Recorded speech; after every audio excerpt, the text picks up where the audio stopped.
all of your ancestors, everything that happened before you created you. It's not a coincidence that you are here today, that you are experiencing, like whatever, you have to in your life. It's all connected to a bigger picture. And that's what we say, it did not start with you, but it can end with you, which is all about healing from your family story through acceptance, respect, and acknowledgement. So family constellations helps you to make peace with your past, to make peace with what happened, but also to empower you to do differently than your ancestors. You are angry because you want to be loved. You are sad because you want to be loved. You are happy because you are loved. Everything ultimately, is connected to love.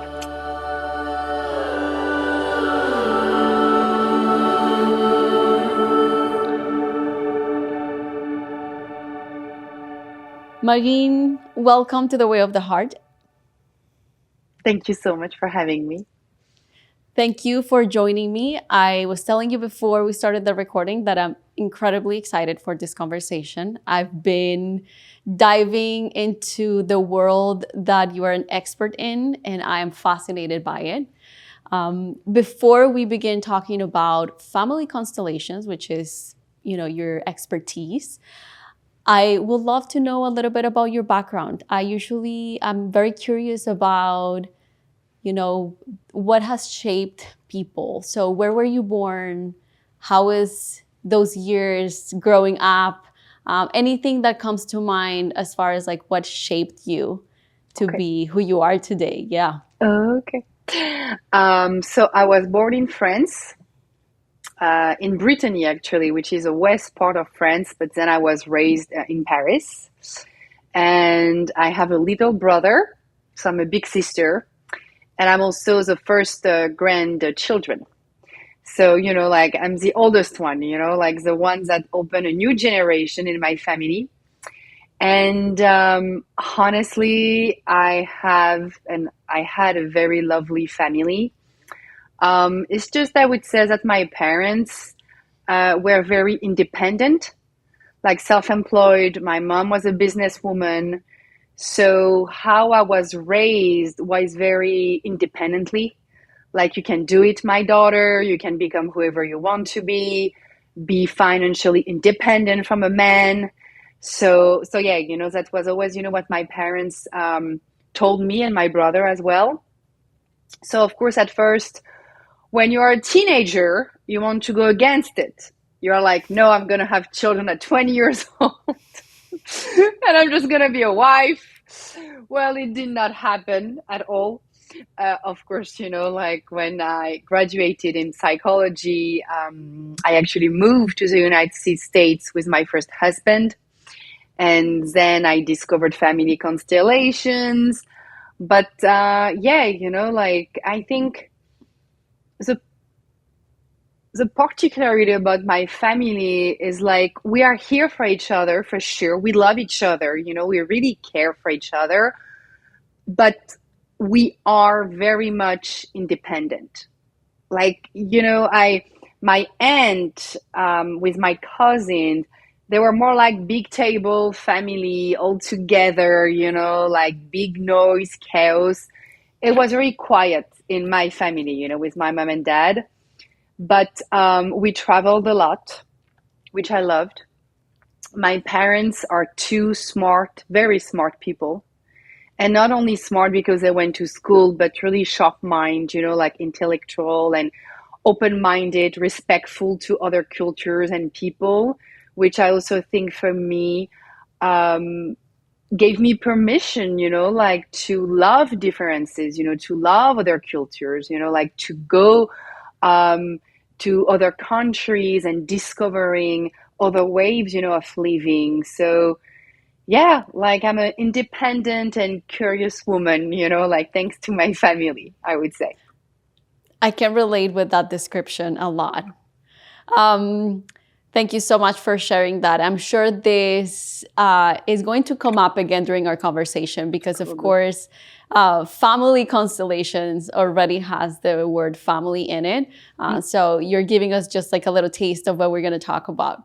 So I mentioned this before. I personally haven't had an experience with family constellations therapy, but I have heard a couple friends talk about it, their own experience, and I thought it was so interesting, so fascinating. So I am going to approach our conversation from that place of not knowing exactly what it is. So I want to begin with the big question. What is family constellations?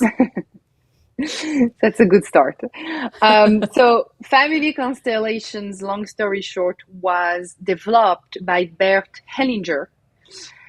He died in 2019. He was from Germany. And after studying the Zulu in Africa, he was amazed on how peaceful the tribe was. And they used to resolve any issues or miscommunications or arguments through a type of family constellations, okay? Because above all, of course, it's a therapy, but it's also a philosophy of life.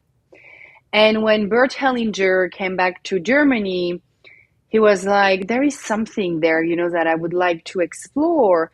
And then finally, he created, family constellations therapy, which is all about healing from your family story through acceptance, respect, and acknowledgement. It's like basically our first system is our family system, and it will follow us everywhere until we die. And if we are not at peace with our first system, the other systems that we are going to create, either friendships, love, work, anything, we are going to bring something into it. Our anger, our depression, whatever it is, that we have been dealing with, and we are still going to struggle. So family constellations helps you to make peace with your past, to make peace with what happened, but also to empower you to do differently than your ancestors. How does the therapy look like? Like, what is the actual moment? What's the interaction, or how is it approached? So this is the hardest part to describe, but I'm going to try my best. First of all, you have a great TV show on Netflix. It's a Turkish show, Another Self. It's about family constellations. You follow 3 women discovering family constellations. Like, if you want to see also what it is, highly recommended. First thing. So at first, family constellation workshops, it was only in a workshop setting, only with people, representing for you. In a way, it's like a role playing, channeling the energy of the client's family in order to resolve the issue. So of course, when you're like, what? It's like, yes, someone that does not know you at all is going to channel your father's energy or your mom's energy, but it can also be your country of origin. It can also be love. And when a group of people is in the same place, same field, we call it the knowing field in family constellations, our energies talk to each other's. It's the same feeling when you enter a room for the first time and you're like, I don't like it. You cannot explain why, but you just don't like it. It's the same thing with a person.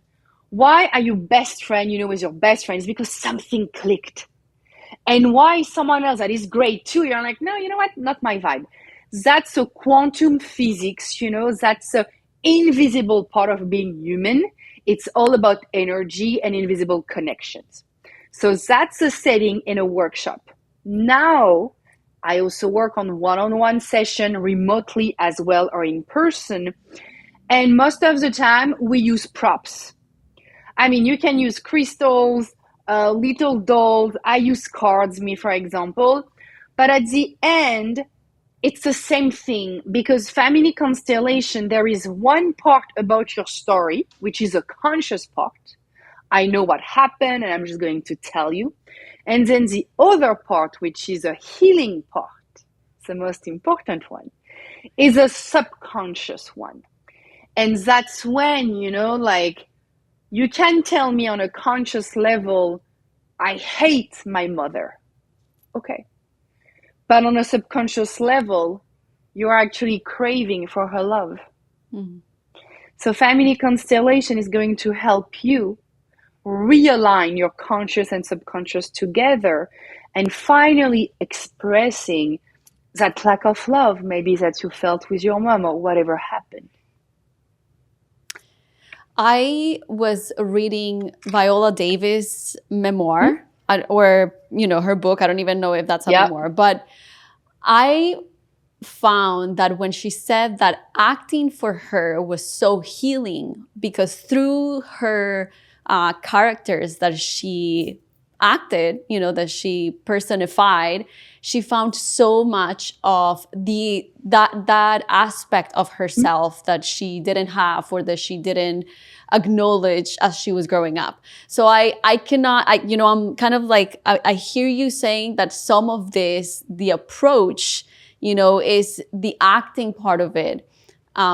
It's also like embodying that energy that needs to be seen or acknowledged that maybe we have kind of like put aside, right? Is that kind of like correct to say? Yes. That's a nice way.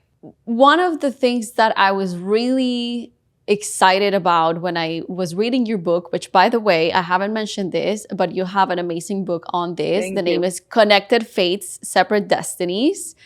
And one of the first things that caught my attention was the approach on the family system or the systems thinking, right? Like this way of just seeing things from this place, not individualistic, but more of like, connectedness, interconnectedness. So could you expand a little bit on why this perspective, why this system thinking is important? Because the thing is, we are all connected. I mean, you, of course, as an individual, you are unique, you are different, but you are part of a bigger system.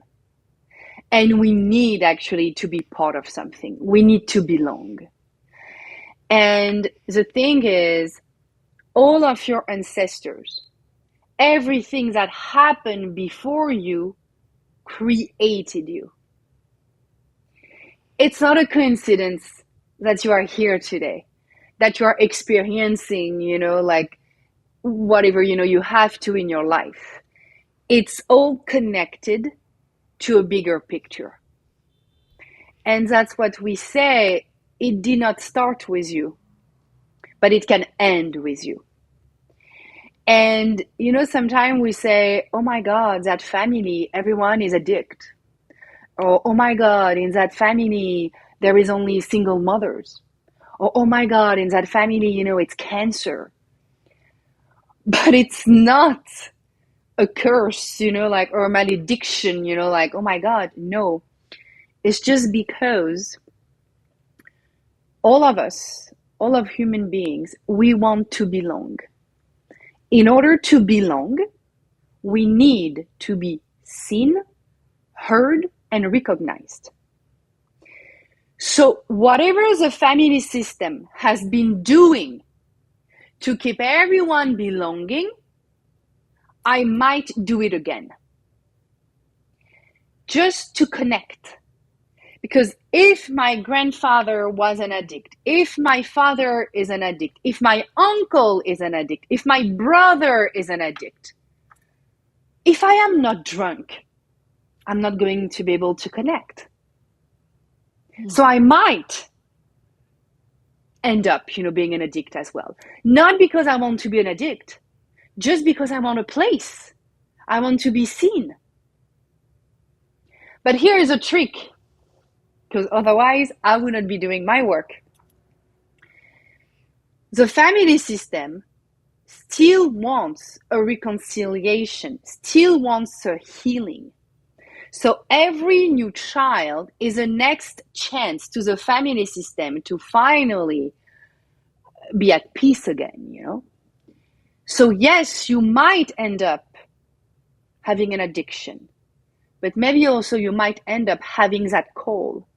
Okay, I'm 35 right now. I don't want to repeat the same pattern. And maybe I'm going to become a father, and I don't want my child to repeat the same pattern. So by finally acknowledging the pain that has been passed on from generation to generation, you break free from it. And at that moment, you can write a new story. And the fact that you decide to break free has an impact on at least 7 generations. Wow. 3 before you, 3 after you, and you in the middle. So that's why we say when you heal, of course you heal yourself, but you also heal the entire system. And that's a wholeness. Like in Ubuntu, which is again another tribe and dialect in Africa, Ubuntu means I am because we are. So that's what is a system, all thinking together, all being together. That phrase or that saying, I am because we are, just my whole body reacts to it. It's like, yeah, it's like, you know, that when truth kind of like resonates in your body and you feel it. I want to read something that an excerpt of your website actually, that I loved. Go ahead. So it says, our families are our story. For those with known trauma and estrangement from their family, this can be difficult to hear because usually the last thing they want to do is think about the people that hurt them. They want as much separation as possible. And for those who feel relatively happy and content with their family, it can be difficult to accept generational trauma and how it is affecting their day-to-day lives. I thought that was so incredibly interesting, especially the last part. The fact that there are so many of us that are relatively happy and content, you know, most of us, like I want to say that for the most part, in my own experience, my own family, those around me, we are relatively happy and content. And then as adults, and as we start to face the difficulties or our limiting beliefs or things that are not flowing for us and whatnot, and for those that have the curiosity to learn, like, where is this coming from? We start to recognize that maybe there were things that we thought there were normal in our families, but that maybe as adults now, we're like, yeah, maybe that was not so normal. So how do you approach this perspective of people that perhaps feel like there was nothing wrong in their family? I mean, I guess this is the whole thing, you know, that will be discovered during the therapy. But like, how would you invite someone, for example, if they're listening and they think, oh, you know, like there's nothing in my family? Would you say that pretty much every single person has something that is not visible? Yeah. I mean, no family is perfect. Let's put it that way. You know what? Like, I mean, it's been 10 years that I have been working. I've never met one perfect family. And thanks, actually, because that's how you learn. That's how you grow, you know, like you need the light and shadow in order to grow. You need the black and white. You need the love and hate. Okay. I mean, for me, but of course it's my work, I think we all should do at least one constellation just to see, you know, like on a subconscious level, how it is. Okay. Because again, on a conscious level, you can tell me, Marine, everything is good. But then on a subconscious level, maybe, you know, like not everything is good. But then my approach to therapy is like, I trust my clients. And I don't think that all of us need to do therapy. And I'm going to think of my mother. My mother is probably one of the more optimistic person that I know in my life. Okay. Was her childhood perfect? No. Was her life perfect? No. But she has that self-resilience to always see the glass half full. So my mother never done therapy.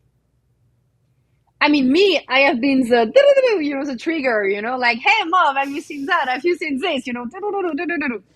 So it's, I would say around her 50s, that finally, she started, thinking about it. And actually she's like, wow, I've become so more connected to my emotion and my intuition. I love it.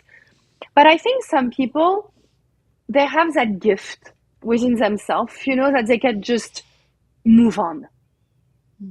And if you have that ability to move on, honestly, go for it. You know what? Like, go for it. But most of us, we don't have the ability to move on like that. We overthink, we overcomplicate, we over-ruminate and everything. And I think it's just a gift to understand yourself, especially when you want to have a family and children. Because no matter what, no matter how perfect maybe your life was, until you don't have children, I mean, you might, do pretty good. But as soon as you welcome children, they are going to trigger you.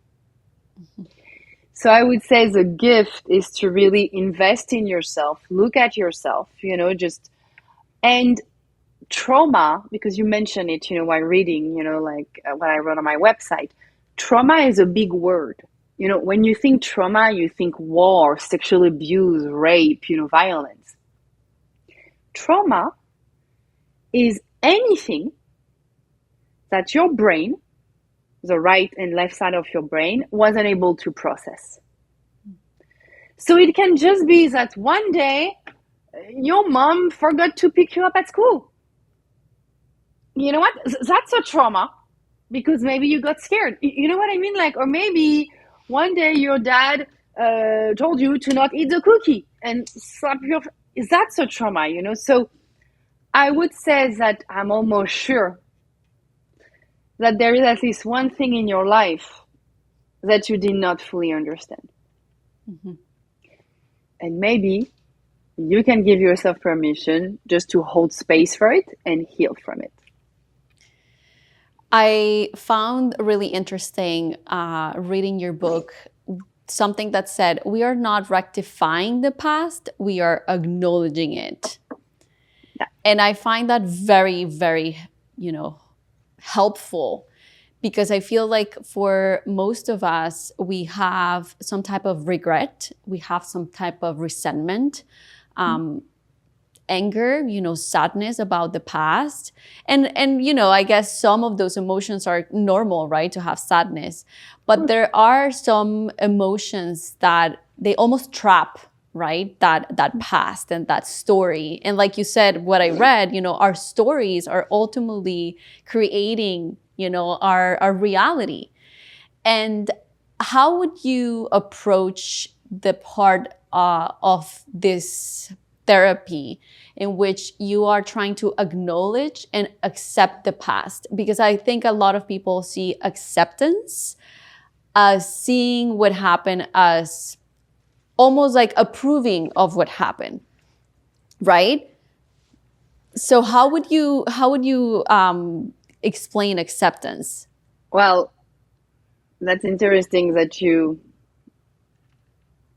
combine acceptance and approving the same way, but again, it's always your own definition, about words and how it resonates within you. For me, acceptance does not mean approving. Because we practice acceptance, and we also practice consenting too. I consent, to what happened. And it's not about forgiving, it's about consenting. But I had that talk also with one of my friends about forgiveness and consenting. And at the end, I would say it's the same, probably same definition, but just different word. I just want to say, whatever you choose to approve or to accept or to consent, like whatever, your past does not define who you are. Your past is not an excuse who you are. But we can use our past as an excuse, or we can decide to define ourselves through our past. And when we do that, that's for me the danger. Because we're holding on to something or someone, blaming or complaining about something that happened in the past, and still using it as a protection in our present. For example, my father was absent. I've never felt loved by him. Then you can say, as an adult, men are bullshit. They are never there for me. I mean, your dad was not. But if you open the door to a man that can be here for you, maybe it will change your perception. But the thing is, you are so trapped in your comfort zone because you are scared, actually. Because whatever you're looking for that you are still unable to attract, it's most of the time because you are scared of it. So if it's a love, yes, I want love. I want to be with a partner. I want to be with my man. But then I suffered so much with my dad that you are scared on a subconscious level.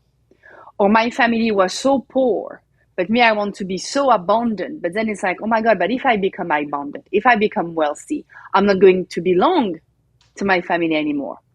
So there is always that ambivalence here. And it takes, I would say, great courage to acknowledge your past and not using it as an excuse. Because it's the same thing with our story. I mean, yes, you know what? We all have painful stories. We all have painful situations. But is it why I am going to use it and say, oh, I am violent because my father or my mother was also violent with me? I mean, it's not an excuse. As a child, you had no choice, of course. But as an adult, you have the choice to heal. You have the choice to do differently. I mean, it's kind of the same thing, when someone says, oh, you're a Scorpio. Mm-hmm. I mean, it's not like you're a Scorpio or Gemini. It's just like you're an asshole. That's it. Period. Like there is no excuse. But that lack of responsibility creates that lack of identity right now. And that's why I think so many people are lost and miserable, because they don't want to take responsibility. Because it is so much easier to say, my parents did a bad job, so I'm not going to do anything. Your parents, they also were raised by their own parents, and maybe they did a little bit better than them. Why don't you try to do a little bit better than them? So then, we can grow and we can evolve. So acceptance, approving, for me, it's all the same. It's freedom. Do you choose freedom or not from your past? Yeah. I found it very interesting, to see how big it was, the acknowledgement and the acceptance in this approach, because I'm a mindfulness meditation teacher, and acknowledgement and acceptance is a huge part of what we practice. And I feel like to move on from stories or to move on from anything that is blocking us or limiting us, a huge part of that process is, of course, first having the awareness of it, right? Recognizing what's happening, which is ultimately what's happening here, right? In this therapy, like bringing to the surface things that have been in the subconscious or that we haven't seen them from like that place, like that structure, how it all ties together. And then the acceptance part. And the reason why I wanted to bring it up is because so many of us are afraid of going there, because we really think that acceptance is basically saying that it was okay right? Like what happened was okay. When really, I think, at least in my approach, it's not that it was okay, but it's the recognition that it was. And that's Yeah, it, right? And that's it. it, besides being right or wrong, it is what it is. So I thought that, yeah, exactly. So I thought that was so interesting. There was a what is the word? Like there was a name or a concept that really made me curious about family constellations. The movement of love. What The is the movement of love. movement of love and the dynamics of family systems? So it's a movement of souls. It's a new name for family constellations because before Bert Hellinger, the founder of that therapy, died, a few years before, like he started doing silent constellations. Oh, that's very Yeah, interesting. yeah. How does that Just go? yeah, how does that go? You need to have wise people, and very open-minded people because in my constellation, we have to talk because otherwise people are lost, like if I would say, okay, it's only going to be silent, our world is not silent anymore. So you are going to start having anxiety, and be like, oh my God, but when you are in a workshop, we say, just follow the movement of your body, where you want to stand.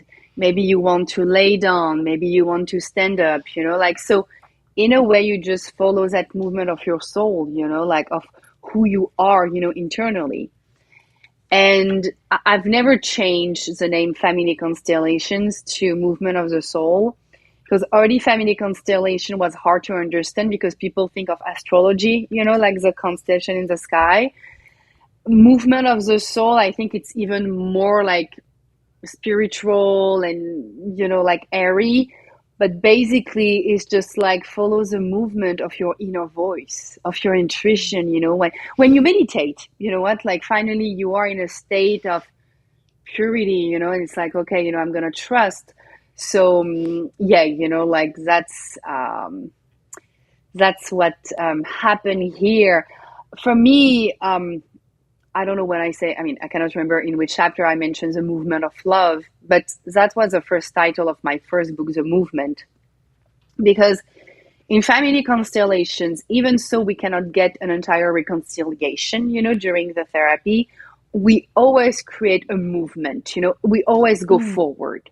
We never go backward, like the instinct, like the purpose of family constellation is like just at least take one step.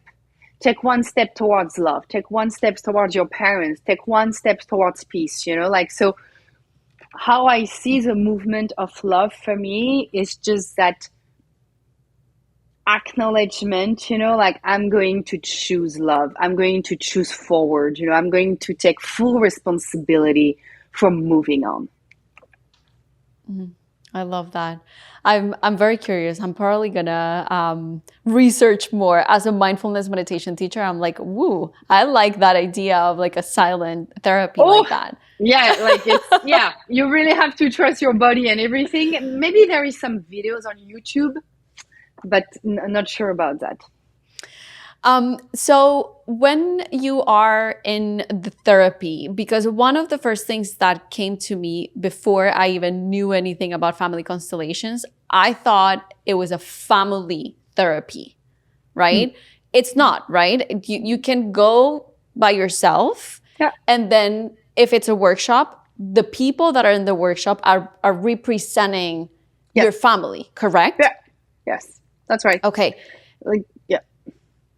And then when you choose those people, how do you do it? Like, do you just randomly do it, or it's through this energy that you said that maybe there's something in them that you recognize, or that's going to differ for everyone?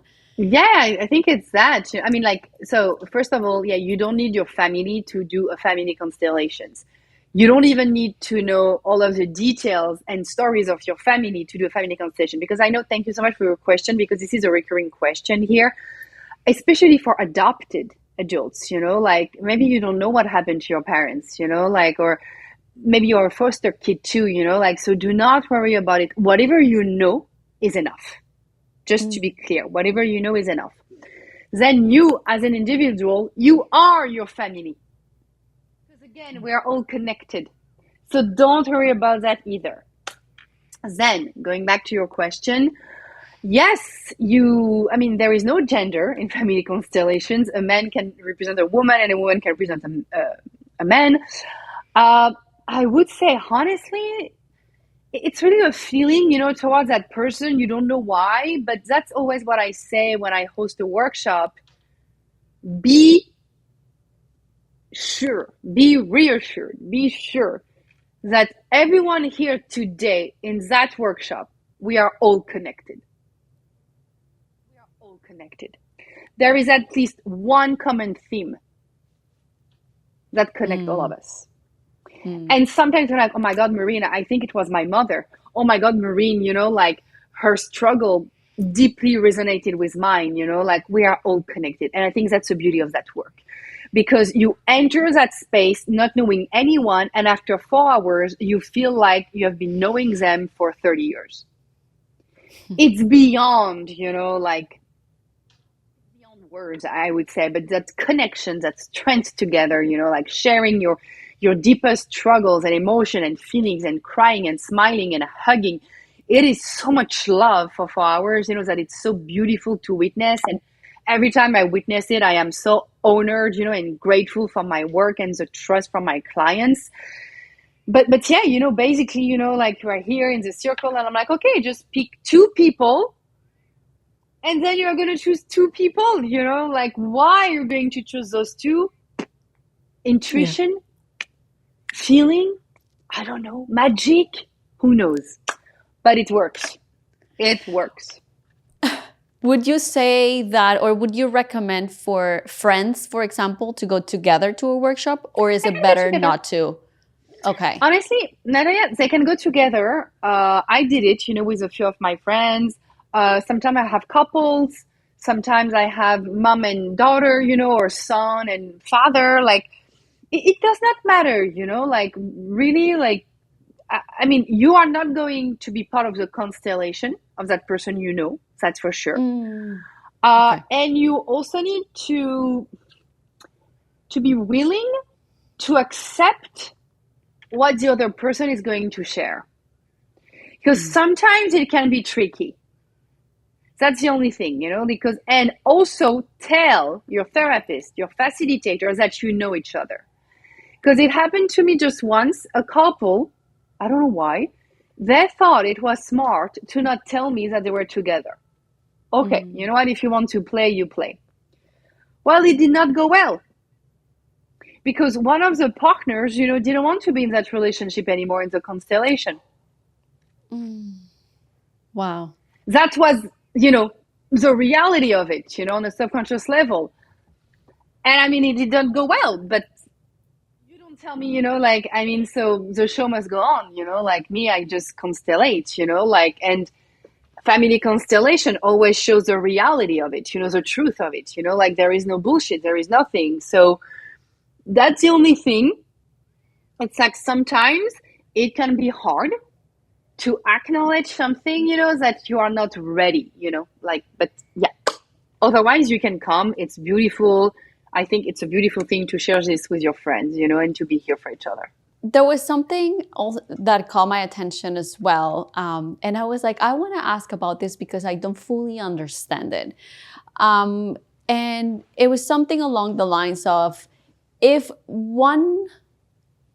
the fate of one of the members of the system, or like the family system, is not respected, is going to bring disorder in that system, so in that family. Yes. What does that mean? It means that everyone has a right to belong, and everyone has a right to have a place. If your uncle is homosexual and you reject him, you reject his fate. If your, grandmother, was raped, you can also just estrange her, so what does it create? Because the ripple effect is one person is missing in the family system, because left out or estranged. Or it can also be a suicide but we are not going to use suicide. We're going to say, oh, he died because in a car accident. That's not true. He killed himself. She killed herself. That's important to say the truth. Because this also is dismissing the fate of that person. And how many times, suicide got covered, by a car accident, or heart attack. Or how many times as well before, in the 60s, 50s, when a teenager got pregnant and actually, it's a mother raising him or her, so you just, and then at the end, you thought it was your sister, but actually it was your mother, and your mother was your grandmother, for example. But it can also be out of wedlock, when you had an affair and, that's not the right father. All of those, okay?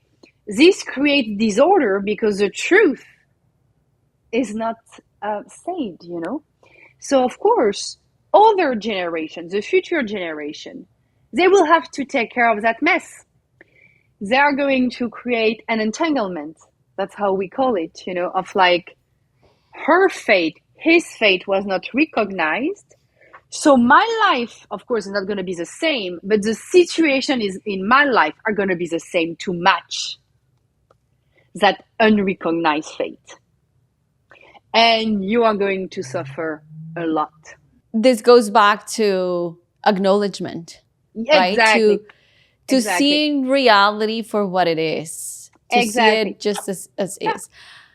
I feel like there are so many things, so many parallels to what I myself, I'm passionate about. Mindfulness is one. The reason why I was mainly so excited about your approach on like the systems thinking perspective specifically was because are you familiar with Dr. Daniel Siegel? No. So Dr. Daniel Siegel is a psychotherapist, okay. And he has a framework that I've been studying. The name of the framework is Interpersonal Neurobiology. And it's basically trying to allow us to understand the reality of that we live, right? Like the human experience, like what is the human experience? And it's all about integration. So integration of like what he calls the triangle of the human experience, which is relationships, the brain, and the mind.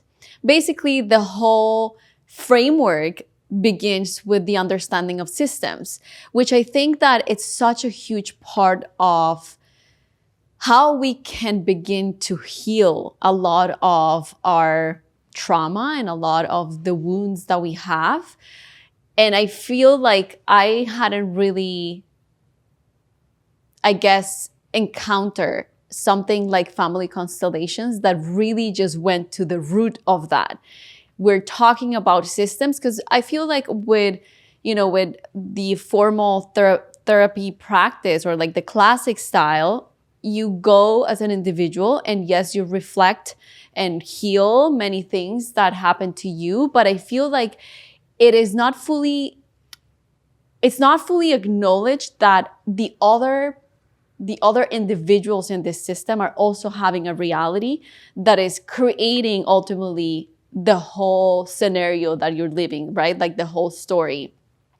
I also saw, I was fascinated with many things in your book. So I highlighted most of those things that I loved.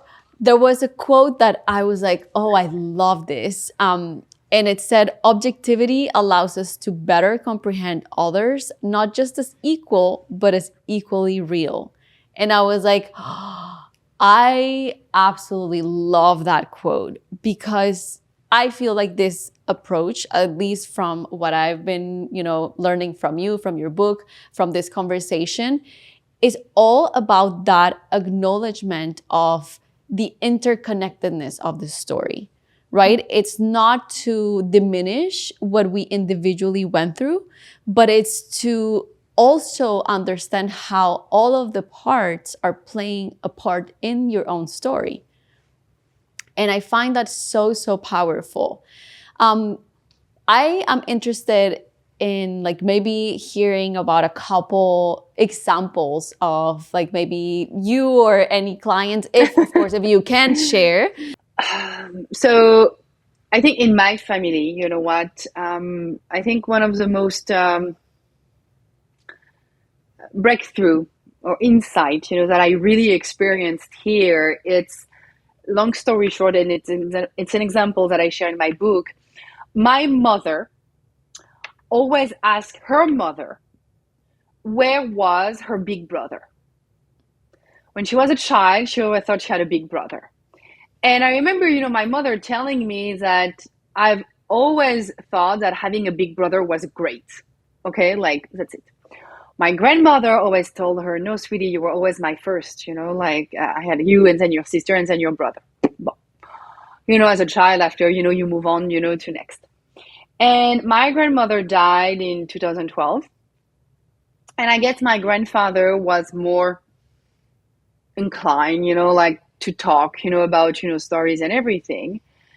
And he told us that before marrying my grandmother, because actually she was pregnant of my mom in 1960, he was with another woman. And when he left he had to go somewhere, you know, for work, whatever, you know, and that's when actually he met my grandmother. That woman was actually pregnant. Mm. And she did not tell him. And that woman gave birth to a little boy that died at 6 months old. And so here was a big brother of my mother. Because the thing is, when that woman was pregnant, my grandmother was already pregnant of my mother. So maybe the little boy, you know, was born in, I don't know, maybe March 1960. You know, my mom is December 1960. So my mother followed him. And so you can see how even on a subconscious level, you know, like we can feel, you know, like secrets and events. And my grandfather discovered, you know, that story after my grandmother passed away because he reconnected with that woman. And that woman told him, and he was like, but why you didn't tell me? Like, why, you know, you didn't tell me that you were pregnant? I mean, my life would have been different. And she said, because I know that one day you will be back. So that's here. And, you know, when my mom heard the story, she was like, oh my God, you know, here it is. Here, you know, this is a big brother. But then I remember, you know, like a client had 7 abortions. It's a lot of abortions. And we're like, okay. And the thing is, her mother had 8 children. And the client was the 8th one, okay? But she said that actually my mother, for the first 7 pregnancies, she tried to abort. Mm. You know, she tried with plants and everything, you know, like they were from Nicaragua, you know, somewhere, you know, very poor. And her mom was never able to abort, you know, like she didn't want those pregnancies. So with my client, when she got pregnant, she was like, you know what, whatever, you know, I'm going to have her. The constellation showed the subconscious loyalty towards her mom. Mom, you could not have the 7 abortions. I'm going to do it for you. Mm. That's what we call a subconscious loyalty, for example. We also have key ages in our family system. For example, in my family, 13 years old. When I say 13 years old, Natalia, it can be from 11 to 15, okay? Like that time of period. But in my family, that age is all about losing something. Mm-hmm. My grandfather lost his mother. My brother had to go to boarding school, so he felt the loss of his family. Me, I was sexually abused, so I lost my innocence. You know, like 13 years old, you know, like, and I'm saying it because sometimes people do not think about it, but when you can see in your family, you know, like repetitive, heavy stuff, you know, around one age, always recognize it to free that age for example. Okay. I mean, then what else? I've seen also like a lot of abortion and miscarriages. You have to recognize those, please, please, please. Because the thing is, if between you and your brother a miscarriage happened, you are not the second one, but you are the third one. Yeah. And by not acknowledging, that miscarriage, you create an entanglement with that unborn life, and then you are going to feel guilty. You're going to feel more anxious, like, why am I alive and not my sibling? Very important to recognize everyone. Abortion, miscarriages, surrogates, because now it's more, with homosexual, like couples, like, that's okay, but just acknowledge it. Acknowledge a sperm donor. Acknowledge an eggs donor, acknowledge the adoption. For example, one of my clients, he only knew he was adopted when he was 28 years old. He discovered this because his mother died. Oh. I mean, it's awful. It's awful. Because it's like my entire life was a big lie, so you cannot, I'm sorry, but not sorry. You cannot not tell the truth, not tell the story. As much as it is painful, I think also of my clients that are the child of a rape, for example. Okay, last time in June, I had one man. It was like, well, my mother was from Germany, and she was raped by an American soldier, and I am the son of that rape. You have to acknowledge it. You have to say it. Because otherwise, something is going to be blocked. It's going to be stuck. Mm-hmm. But it's as easy as well as depression, anxiety, say it, yes. Because, I don't know if in your family, but, and it's very important to me, even so I don't have children yet, and I don't know if I will have children, but who cares? That lack of talking about emotions and feelings. Mm-hmm. Don't be sad. Don't be angry. Don't be happy. Here you are sad. Here's a cookie. No. Let them having those emotions. Because the more safe you feel with your emotion as a child, the more safe you're going to feel as an adult. We are so petrified of feelings, we're so petrified of being like, oh my God, I have tears. But that's beautiful. I'm going to hold space for you. And that's also beautiful, to be excited, to be happy, to be in love. But you're always like, shh, come on. Why? And this, I think, is so important. Because yes, at the end, if we all do that, maybe I won't have my work anymore. That's okay. I will be dead at that time. So that's okay. I take the risk. But that gift of speaking your truth, of being real, oh my God, it's amazing. Yeah.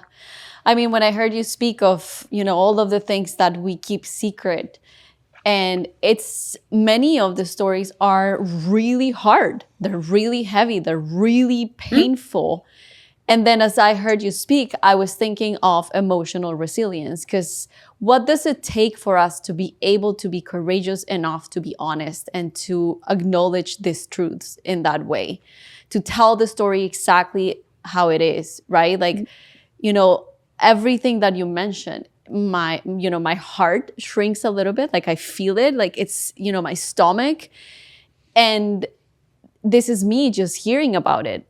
So obviously going through it, it has to be so, so difficult. So what can we do so we can actually navigate this, which is building our emotional resilience? And I definitely agree with you. And a lot of my work as a mindfulness meditation teacher is precisely that, is really being present for whatever is arising. I think a huge part of our personal development process and even spiritual, at some point we get really confused with, should I be feeling this way? Or, I should be positive about this. I should just be grateful about it. And while there is a degree of truth in not dwelling in things that maybe we're just recreating in our mind, right? And that's why the emotion's still there and we're dwelling here.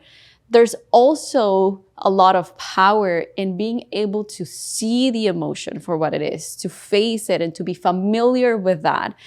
Because ultimately, we will be more comfortable with that feeling of fear, of anger, of all of it.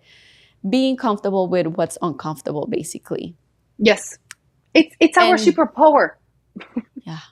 Yeah, it's definitely a power that we can generate and that we can cultivate.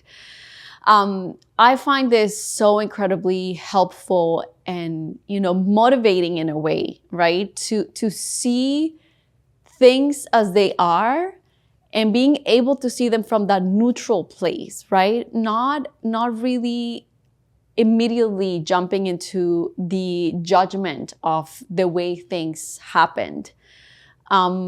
Is that a huge part of like what the practice itself invites, the participants to do? I would say the practice invites the participant to be at ease with himself, to be at peace with himself. No emotion is bad. Mm-hmm. It's not because you're angry that you're a bad person. But the thing is, we think that how I am feeling now defines me. Not at all. It's not because you're angry. It's not because you have that violent rage in you that, you're going to be violent and rageful, for the rest of your life. But we have the difficulty of detaching ourselves from the emotion. It's just look at it, it's like, oh, okay, I am angry right now. Do I want to dive deeper? No, not now. Do I want? Yes, it's just a state right now at that moment, but it does not define your entire life. Mm-hmm. And the thing is, we are so focused on that moment, oh my God, I am so anxious. My heart is broken, I will never find love again, but you don't know about it. Life is so surprising that I think family constellations helps you to have faith.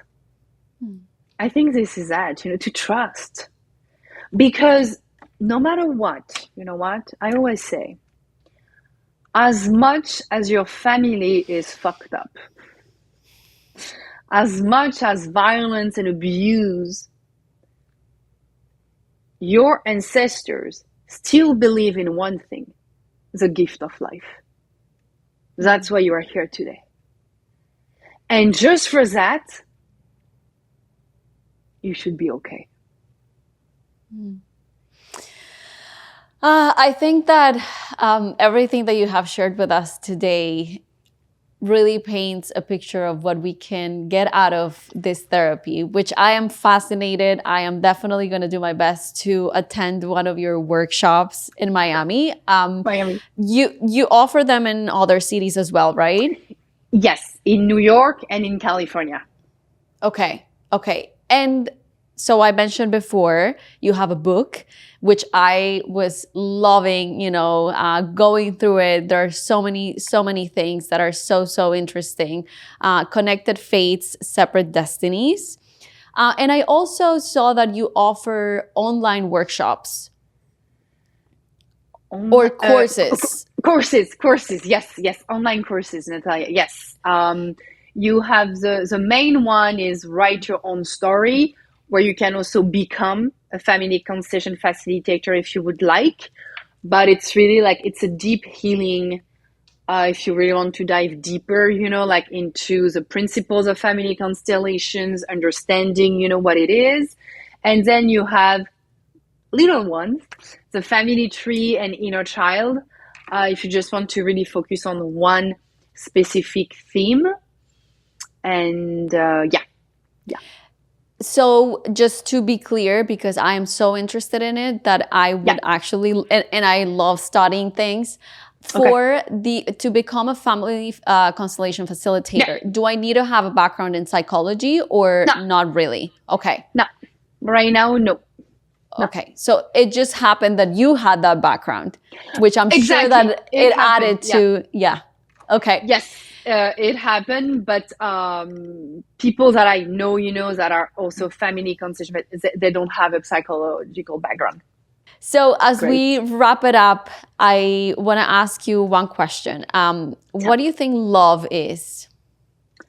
Oh, I love love. I just love the word. Love is everything, for me. I mean, like, life without love. I mean, it sounds so cheesy, but love is, it's not only, the love with a person, but it's just like when you love yourself, like when you love everything that is happening in your life because you trust that there is a deeper meaning, it gives you that glow. It gives you that aura, and I think it's just beautiful. Love for me is acceptance. Love is respect, love is peace. So love is my religion. You know what? Like, I have plenty of postcards here where it's written love, love, love, like in French, in English, in Spanish. Like, I love it. I love Thank you. Thank you so much. As you were talking at the beginning, I can't remember if we were recording already or if this was before, but you were saying, I think we were recording already, but you were saying that in these workshops, there's like so much emotion, anger and all of the emotions, all of the spectrum. And you said so much love. Right after you said that it was like anger, sadness and fear and all of the breakthrough. And then you said so much love. So it was, I had this feeling of like, that is what love is, right? It's like the connection with everything that is, but it's like what is connecting everything. It's like that linkage of us as human beings, of, us individually. I mean, I think everything is connected to love. You are angry because you want to be loved. You are sad because you want to be loved. You are happy because you are loved. Everything ultimately, is connected to love. Everything that we do is connected to love. Even addictions can be love. You are an addict because you want to feel the love somewhere. You are violent because you have that lack of love. Again, it's not an excuse. Don't get me wrong here, okay? But it's just everything that we do. It's not a question of right or wrong. You know what? This is another discussion, it's another podcast, but it's all about love. It's all about love. I resonate with that 100%. Before we leave, where can people find you? How can people contact you? On my website, marinesélénée.com, on my Instagram. I mean, if you type my name, Marine Sélénée, you will find me somewhere. That's for sure. Marie, thank you so much for your time. I can't wait to attend one of your workshops and be part of this and experience it firsthand. Thank you so much. Thank you for your trust.